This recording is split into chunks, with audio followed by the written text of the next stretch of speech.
प्राण प्रतिष्ठा एक प्रक्रिया है, एक जीवंत प्रक्रिया है। यह ऐसा ही है जैसे अगर आप मिट्टी को भोजन में बदल दें तो हम उसे कृषि कहते हैं। आप भोजन को मांस और हड्डी में बदल दें तो हम उसे पाचन या एकीकरण कहते हैं। अगर आप मांस को मिट्टी में बदल दें तो हम इसे अंतिम संस्कार कहते हैं। या अगर आप इस मांस को, यहां तक कि पत्थर या खाली स्पेस को एक दिव्य संभावना में बदल सकें तो उसे प्राण प्रतिष्ठा कहा जाता है।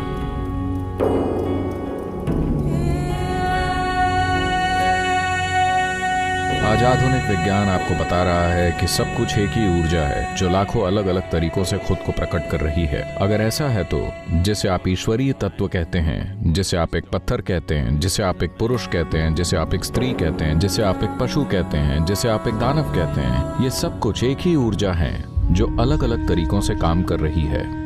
तो बात सिर्फ तकनीक की है।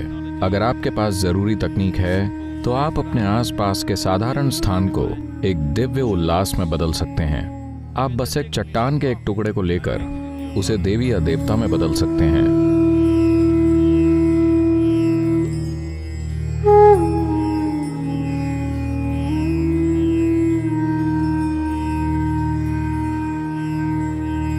तो ये है प्राण प्रतिष्ठा की तकनीक। विशेष रूप से भारतीय संस्कृति में जीवन के इस आयाम के बारे में बहुत ढेर सारा ज्ञान कायम रखा गया है और इसे सबसे महत्वपूर्ण माना गया, क्योंकि चाहे आप कुछ भी खाएं, आप कैसे भी हों, चाहे कितना भी जिएं, लेकिन आपके जीवन में एक पल आएगा जब आपको ये जरूरत महसूस होगी कि आप सृष्टि के स्रोत के संपर्क में आना चाहते हैं। और अगर ऐसी संभावना पूरी धरती पर नहीं बनाई गई, अगर ये संभावना हर इच्छुक इंसान के लिए उपलब्ध नहीं हुई, तो वो समाज इंसान को सच्ची खुशहाली देने में असफल रहेगा। क्योंकि आप किस तरह के घर में रहते हैं ये महत्वपूर्ण नहीं है। आपका घर चाहे 10,000 स्क्वायर फुट का हो या सिर्फ 1,000 स्क्वायर फुट का, इससे आपके जीवन में कोई खास फर्क नहीं पड़ने वाला।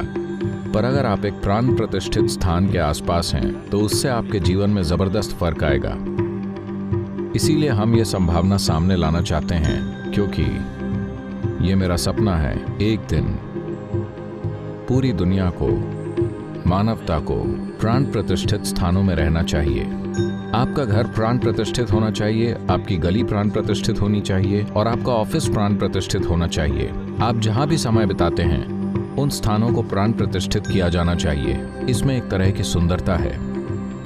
आपके विकास को डार्विन के पैमाने पर अटके पड़े रहने की जरूरत नहीं है। अगर आप एक प्राण प्रतिष्ठित स्थान में रहते हैं तो आप छलांग लगाकर आगे बढ़ सकते हैं।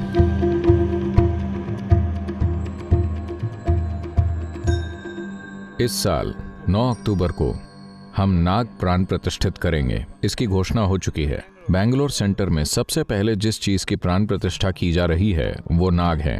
आपने योग केंद्र में नाग की तस्वीर देखी होगी। योग केंद्र में मौजूद नाग प्राण प्रतिष्ठित नहीं किए गए हैं, क्योंकि उन्हें ज्योमेट्री के हिसाब से ऐसी जगह पर रखा गया है कि इनके ठीक पीछे 3 ठोस पारे के लिंग हैं और ध्यान लिंग भी है। वो इन सभी के साथ एक सीध में है, तो वो अपने आप विकसित होगा। लेकिन बैंगलोर वाले नाग में एक बीज कोश है जिसे ठोस पारे से बनाया गया है। इसकी एक संपूर्ण प्राण प्रतिष्ठा होगी। जो व्यक्ति बोध को बढ़ाना चाहता है उसके लिए नाग बहुत महत्वपूर्ण है। आज अगर आपकी शारीरिक आंखों से भी अगर आप 50% बेहतर देख पाएं, अगर आप 50% बेहतर सुन पाएं, आपकी सूंघने, स्वाद लेने, स्पर्श करने की शक्ति 50% बेहतर हो जाए, तो क्या आपका जीवन काफी बेहतर होगा, चाहे बात शारीरिक ही हो। हाँ, तो अगर आप उन चीजों को देख और महसूस कर पाएं जो भौतिकता से परे हैं, तब जीवन बहुत ऊंचे स्तर पर पहुंच जाता है। ऐसा बातें सुनने से और जानकारी जमा करने से नहीं होता। नहीं, जानकारी कुछ समय के बाद एक बोझ बन जाती है। बोध। तो इसीलिए सबसे पहले हम नाग की रचना कर रहे हैं।